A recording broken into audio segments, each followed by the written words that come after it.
Aujourd'hui, je vous montre comment on fait un visage de profil. Alors, on place un rond le plus rond possible et toi d'un compas si tu n'y arrives pas. Une fois que tu as fait un rond à peu près rond, tu vas le couper en 4.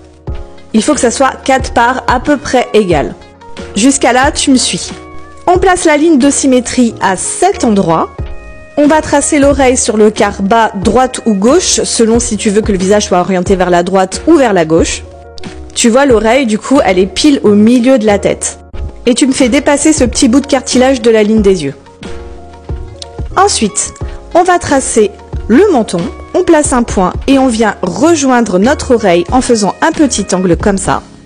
Et je place un repère au niveau de l'oreille et ton nez va être compris entre ce point et cette ligne. Voilà, je trace le nez.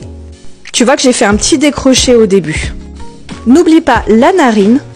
Je place un autre repère du nez jusqu'au menton. Et là, magique, ta lèvre va se trouver dans ce petit triangle.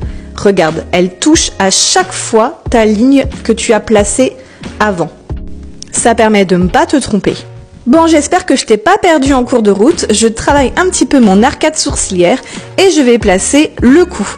Pour cela, rien de plus simple, je fais une petite courbe et une autre juste au niveau de la base du crâne. Pour l'œil, plus compliqué, on se place vers la ligne des yeux et on va faire une sorte de V. Regarde bien comment je place mon iris. Elle est très fine. Il ne te reste plus qu'à tracer les sourcils et ne pas oublier la paupière. Fais attention à la distance à laquelle je l'ai posée par rapport au nez. J'ai placé l'implantation des cheveux. Reste à savoir maintenant le sens que vont prendre tes cheveux. Pour cela, je vais prendre un point de départ qui est situé sur le crâne. Voilà, celui-ci. Maintenant, je vais pouvoir faire toutes mes cheveux et elles convergent tous vers ce point. J'ai décidé de partir sur un personnage de mon webtoon qui s'appelle Lloyd et que j'aime beaucoup. On n'oublie pas la petite ombre à la base du cou, au creux des yeux et vers le nez. Et ton dessin est terminé. Bon, maintenant j'attends impatience les vidéos où tu vas reproduire ce tuto et me taguer dedans. À bientôt!